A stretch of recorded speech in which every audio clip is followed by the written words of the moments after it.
नमस्कार मित्रों, मैं पुष्पराज आज आपके सामने एक वीडियो के माध्यम से उपस्थित हुआ हूँ। वीडियो का विषय है worst CM of Himachal Pradesh which is Sukhwinder Singh Sukhu. Sukhwinder Singh Sukhu 2022 में चुनाव जीतकर हिमाचल प्रदेश में मुख्यमंत्री पद की शपथ लेते हैं और व्यवस्था परिवर्तन के नारे के साथ वो चुनाव जीतते हैं। उनका मुख्य लक्ष्य था कि वो सरकार में आते ही व्यवस्था परिवर्तन करेंगे, एक इस तरह का व्यवस्था परिवर्तन करेंगे ताकि 2027 से 30 के बीच में वो हिमाचल प्रदेश को एक विकसित राज्य के रूप में बनाना चाहते हैं। लेकिन जैसा कि हम उनकी नीतियां देख रहे हैं 2022 से लेके आज जुलाई 2025 तक, उनकी नीतियां जो है, उनकी बातें जो है वो पूरी तरह से खोखली हैं। उनकी नीतियां जो है वो व्यक्तिगत लाभों से प्रेरित हैं। वो चाहते हैं कि व्यवस्था परिवर्तन किया जाए, लेकिन वो व्यवस्था परिवर्तन सिर्फ उनके अपने लोगों के ऊपर ही केंद्रित है। सुखविंदर सिंह सुक्खू 2022 में चुनाव जीतते हैं। उस समय जयराम सरकार के द्वारा लाई गई भर्तियाँ के पेपर जो है वो निर्धारित हो चुके होते थे, लेकिन उस समय उन पेपरों में धांधली पाई जाती है, जिस वजह से सुखविंदर सिंह सुक्खू जो है हिमाचल प्रदेश का जो हमीरपुर में स्थित राज्य चयन आयोग का जो बोर्ड है उसको भंग कर देते हैं। और वो कहते हैं कि 60 दिन के अंदर जो है वो पुनः बोर्ड को संचालित करेंगे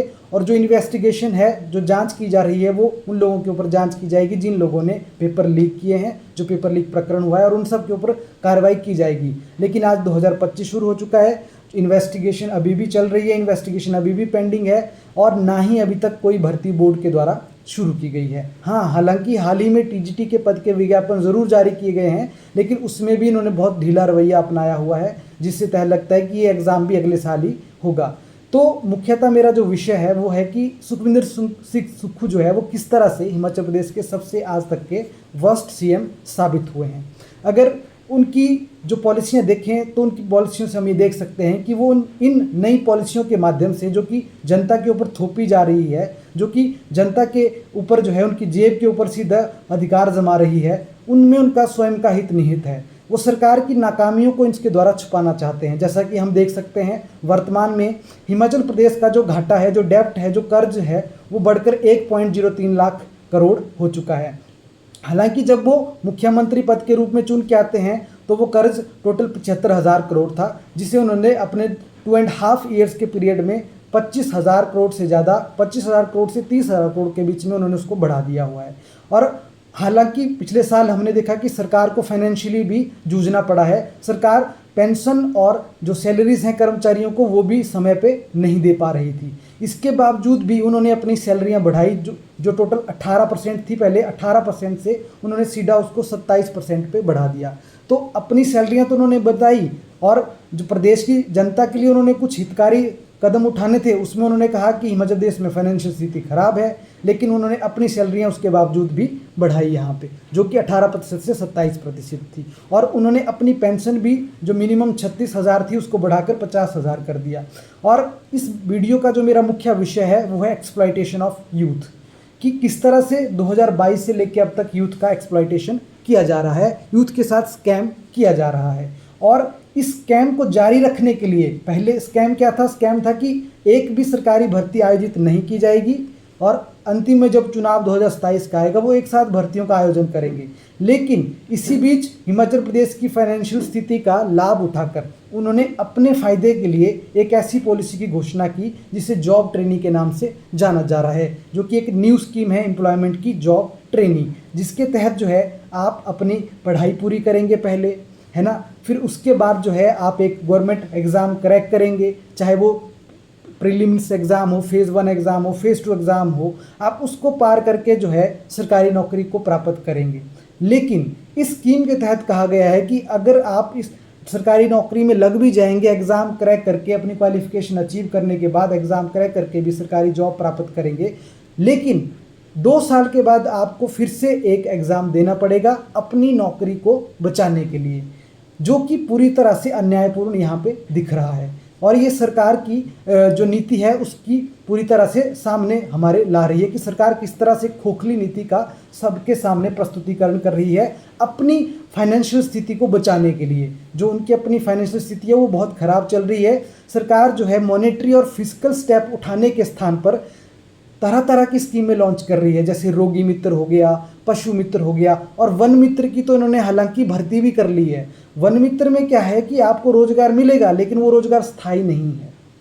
उसमें आपको फाइनेंशियल बेनिफिट नहीं है। अगर आपको कल को अपना परिवार चलाना है, घर परिवार बाल बच्चे होंगे, आप उस जो एक तरह से कॉन्ट्रेक्चुअल बेस्ड भी नहीं है, एक डेली बेस की तरह है कि आपको मंथली में एक फिक्स्ड जो है वो पैसे मिल रहे हैं, जो भी ज़्यादा नहीं है, वो 10-12 हज़ार मिल रहे हैं, और उसमें कोई ऐसा भी नहीं है कि वो रेगुलरली पीरियड पे बढ़ेगी भी। और सरकारी नौकरी में उसमें ऐसा भी नहीं है कि वो आपको रेगुलराइजेशन में लाएंगे, तो ऐसा कुछ भी नहीं है। और सरकार हर विभाग में इस तरह की भर्ती करने जा रही है। और हाल ही में सरकार ने अपनी एक नई स्कीम लॉन्च की, जिसे मैंने पहले भी आपके सामने बताया, जॉब ट्रेनिंग की स्कीम।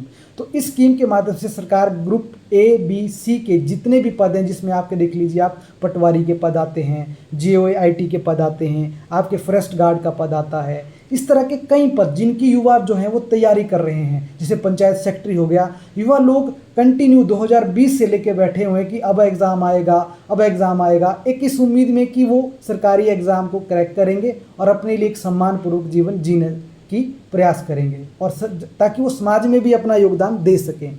लेकिन सुक्खू सरकार ने यहाँ पे एक बहुत ही बड़ा गेम खेल दिया हिमाचल प्रदेश के युवाओं के साथ। स्टिल जो है उनके पास अभी भी कोई रिक्रूटमेंट एजेंसी नहीं है राज्य चयन आयोग के पास। इसके बावजूद भी उन्होंने एक ऐसी पॉलिसी की घोषणा कर दी जिसमें आपको कोई भी बेनिफिट नहीं मिलने वाला है। आपको एक प्रकार से फिर से अपनी योग्यता साबित करनी होगी उस जॉब में रेगुलर होने के लिए। ठीक है, आप योग्यता साबित कर रहे हैं, लेकिन फिर जो पहले से ही बोर्ड स्थापित किए गए हैं, Himachal Pradesh public service commission है, हिमाचल प्रदेश राज्य चयन आयोग है, तो उनकी भूमिका का क्या अर्थ रह जाता है कि सरकार को फिर से एग्ज़ाम लेना पड़ रहा है सरकारी कर्मचारियों की योग्यता के ऊपर, योग्यता की जांच करने के लिए। तो इस तरह की योग्यता तो MP और MLA के लिए भी होनी चाहिए। हमारे पास भी राइट टू रिकॉल होना चाहिए कि हमें भी 2 साल के तक अगर उनका काम अच्छा नहीं लगेगा तो हम उनको वापस खींच लें, उनको वापस बुला लें, उनकी सदस्यता खत्म कर दें। लेकिन हमारे पास तो ऐसा अधिकार नहीं है। जनता के लिए कोई अधिकार नहीं है, लेकिन जनता के लिए जो थोड़े बहुत बेनिफिट है वो भी सुक्खू सरकार उनसे छीन रही है। और साथ में मैं ये भी कहना चाहता हूँ कि सुक्खू सरकार ने एक इस तरह का प्रयास जो है 2023 में भी किया था, एक गेस्ट फैकल्टी स्कीम लॉन्च करके, जिसमें शिक्षकों को दिहाड़ी पे रखा जाना था। हालांकि बहुत सशक्त विरोध के बाद वो उस पॉलिसी को अमली जामा पहना नहीं पाए, लेकिन इसके बावजूद उन्होंने अन्य विभागों में इस तरह की भर्तियां शुरू कर दी, जैसे रोगी मित्र, पशु मित्र, वन मित्र। और वन मित्र जो कि पूरी तरह से, जिसमें जो युवा जो हैं वो रोजगार पा भी चुके हैं, लेकिन उस रोजगार की कोई गारंटी नहीं है। जिन युवाओं ने इस हलफनामे को वहाँ पे साइन किया, उनको इस तरह का इस चीज़ से रिलेटेड ज्ञात है। और सरकार एक बहुत बड़े व्यवस्था परिवर्तन के साथ आई थी। वो OPS देगी, है ना, वो महिलाओं को 1500 देगी, वो 300 यूनिट बिजली देगी। वो सब तो छोड़िए, जो पहले से बना हुआ व्यवस्था था सरकार ने उसको भी उखाड़ फेंका है। सरकार ने उस व्यवस्था के चिथड़े चिथड़े कर दिए हैं। और युवा लोगों से मेरी खास अपील है जो लाइब्रेरी में तैयारी कर रहे हैं, देखिए मैं भी एक युवा हूँ, मैं भी तैयारी कर रहा हूँ, लेकिन ये समय जो है तैयारी का नहीं है। ये समय है अपने अधिकारों की मांग जो है सरकार के समक्ष रखने का। सीधे तौर पे रखी जाए या आप सशक्त विद्रोह करके रखें, प्रोटेस्ट करें, जुलूस निकालें। और ये समय की मांग है कि युवा वर्ग को अपने कंफर्टेबल जोन से बाहर आना पड़ेगा। अगर वो सच में अपने भविष्य के प्रति सचेत हैं, वो चाहते हैं कि उनका भविष्य उज्जवल हो, तो इस तरह की सरकारी योजना का उनको विरोध करना चाहिए। देखिए, इस तरह की जॉब सिक्योरिटी का जो सरकारी क्षेत्र में सवाल है वो पहले भी हिमाचल में हो चुका है। पूर्व माननीय मुख्यमंत्री शांता कुमार जी ने भी इस तरह का प्रयास किया था, लेकिन उस समय के कर्मचारियों ने जो है एक संगठित रूप में विरोध किया और उस सरकार को वो मांग, उस सरकार का जो पॉलिसी थी वो उनको वापस लेनी पड़ी। लेकिन आजकल का समय डिस्ट्रैक्शन का समय है, युवा लोग मोबाइल्स में लगे हुए हैं, अपनी अपनी इंडिविजुअल तैयारी में लगे हुए हैं। लेकिन मित्रों, दोस्तों, ये समय जो है वो तैयारी करने का नहीं है, ये समय है अपने लिए, अपने अधिकारों को लड़ने का। आपको इस पॉलिसी का विरोध करने के लिए अपने अपने कंफर्टेबल जोन से बाहर आना पड़ेगा और सरकार के समस्त जो है अपनी मांग को रखना पड़ेगा और इसका विरोध पूरे जोरदार तरीके से किया जाना चाहिए। और देखिए, 2 साल के इस स्कीम में क्या है कि आपको कोई मेडिकल बेनिफिट भी नहीं मिलेगा। आप आयुष्मान योजना के तहत आइए, आप हिमकेयर बनवाइए, है ना। अब इसमें देखिए एक इस तरह की भी एक चीज़ रखी हुई है कि कोई महिला अभ्यर्थी जो कि एग्ज़ाम क्रैक कर लेती है, हालांकि वो उस समय 12 वीक की प्रेग्नेंट है, तो उसको वो रोज़गार नहीं देंगे, उसका वो रोज़गार स्टे कर लेंगे, पेंडिंग कर लेंगे, जब तक कि वो पूरी तरह से फिर से रोज़गार पाने के लिए फिजिकली फिट नहीं हो जाती है। इस तरह की विभेदकारी पॉलिसी इन्होंने बनाई हुई है। तो मेरा हिमाचल प्रदेश के समस्त युवाओं से ये निवेदन है कि इस तरह की जो योजना सरकार ला रही है, सरकार एक व्यवस्था परिवर्तन का नारा दे रही है, लेकिन ये व्यवस्था परिवर्तन नहीं है, ये युवाओं के साथ बहुत बड़ा एक्सप्लॉयटेशन है, बहुत बड़ा स्कैम है। आज अगर हिमाचल प्रदेश का युवा अपनी कुंभकर्णी नींद से नहीं जागा तो वो भूल जाए कि भविष्य में सरकार जो है उनके फेवर में कोई पॉलिसी लाएगी, कोई काम करेगी। ये समय है एक यूनिटी का दर्शाने का, एक ज़बरदस्त विरोध प्रदर्शन करने का। और मेरी हिमाचल प्रदेश के समस्त युवाओं से ये निवेदन है, हाथ जोड़ के निवेदन है कि आप सभी अपने अपने कंफर्टेबल जोन का त्याग करें। मैं बोलता हूँ 10 दिन भी प्रदर्शन करने की आवश्यकता नहीं है। अगर हिमाचल प्रदेश का युवा, समस्त युवा 2 दिन के लिए भी उग्र प्रदर्शन करेगा तो सरकार को इस तरह का प्रावधान इस स्कीम से वापस लेना पड़ेगा। ये किसी भी तरह वाजिब नहीं है कि हम एक तरह से अपनी योग्यता साबित करके एग्ज़ाम क्रैक करके पहुँचे और उसके बाद हमें बोला जाए कि जी आप एक बार फिर अपनी योग्यता साबित करिए। तो ये कहीं से भी जस्टिफिएबल प्रतीत नहीं होता है।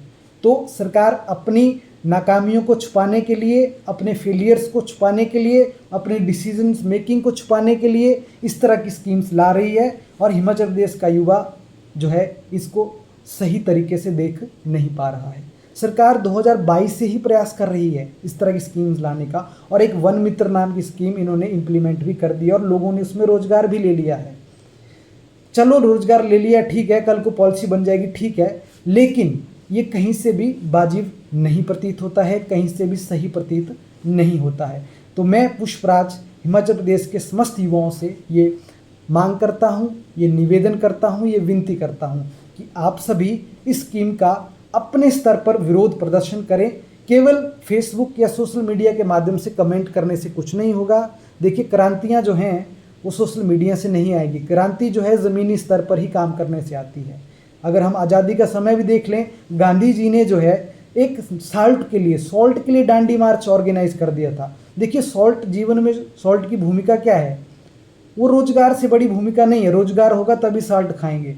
लेकिन देखिए, महात्मा गांधी जी ने सॉल्ट के लिए उस समय की अथॉरिटी, जो कि इंडियन अथॉरिटी भी नहीं थी, ब्रिटिश अथॉरिटी थी, उसके समक्ष विरोध प्रदर्शन करके अपनी मांग को मनवाया था और सॉल्ट कानून को रद्द करवाया था। और आज यही करने का समय है, हमें भी इसी तरह का विरोध प्रदर्शन करना है। मैं नहीं कहता कि हमने कोई हिंसक विरोध प्रदर्शन करना है, ये सरकारी संपत्ति को नुकसान पहुंचाना है, ऐसा मैं कदापि नहीं कह रहा हूं। लेकिन हमें शांतिपूर्वक जो है जुलूस निकालना है, हमें शांतिपूर्वक जो है वो प्रदर्शन करना है और सरकार को उसका आईना दिखाना है कि आप जो भी कर रहे हैं वो कदापि सही नहीं है। तो ये मेरा आप सबसे एक निवेदन है कि आप इस विषय के ऊपर ज़रूर एक बार सोचें, 1 घंटे का समय दें खुद को। ये सिर्फ एक जनरेशन की बात नहीं है, हमारे भाई बहन, छोटे भाई बहन भी इसके बाद आएंगे। ये सिर्फ हमारे फ्यूचर का सवाल नहीं है, ये उन सब के फ्यूचर का सवाल है जो एक सरकारी क्षेत्र में जॉब पाना चाहते हैं, उसके लिए मेहनत कर रहे हैं और अपना तन मन धन सब न्यौछावर कर रहे हैं, जिन्होंने अपने बहुत सी ऑप्शंस, बहुत से शौक छोड़ दिए एक रोज़गार प्राप्त करने के लिए।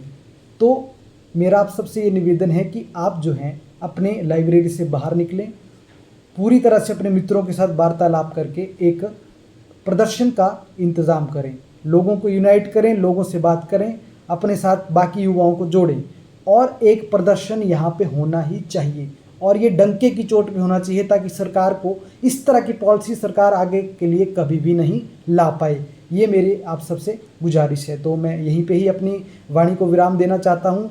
तो मुझे आशा रहेगी कि इस तरह जो है हिमाचल प्रदेश का युवा अब जो है चुप नहीं बैठेगा, अब जो है वो धृतराष्ट्र की तरह मौन धारण नहीं करेगा। ये समय कृष्ण की तरह युद्ध के उद्घोष का है, ये लड़ाई लड़ने का समय है। तो just come out of your comfortable zone and put all your effort. मैं यही चाहता हूँ आप सबसे। आप सबको मेरा नमस्कार।